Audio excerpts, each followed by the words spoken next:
Hello. We're continuing סימן תרעג in Seif Aleph. It's a little bit lengthy, and we're saying that even on Shabbat, one is allowed to light with any type of candle or any type of wick. We learned in the previous shiur that on a weekday one can light with any wick or oil, and even if they are not so good and they don't light very well, because we're not required to relight it if it burns out. Same thing for Shabbat. You would think that on Shabbat it would be more strict, because on Shabbat we're afraid one might tilt or one might use the light, and therefore by using the light he'll come to tilt it. But it's not so on Hanukkah. The reason it's not so is because on Hanukkah one is not allowed to use the candles, either because of Rashi's opinion that one is not allowed to use the light of the candles of Hanukkah because it's meant for the mitzvah and it's designated for the mitzvah, and therefore you need to have a heker.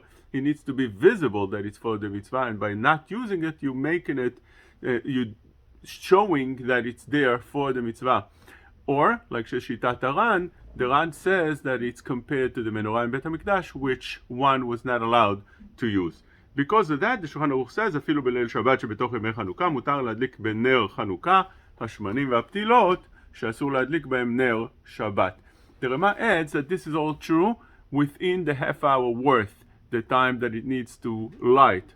Afterwards is a problem, because the one is permitted to use the light of the candles after the half hour, after the shiur adlaka. Therefore, in Shabbat, we're afraid that after the half hour, one might come to use it. So therefore, on Shabbat, you could use the bad or the no good wicks and oils only if you put there an amount of half hour worth.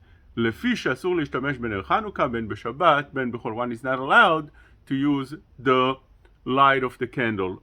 In which ways? אפילו לבדוק בו מעות או למנות לאורן אסור. You're not allowed to count money near the light and benefit from the light by counting, or to check what type of coin you have.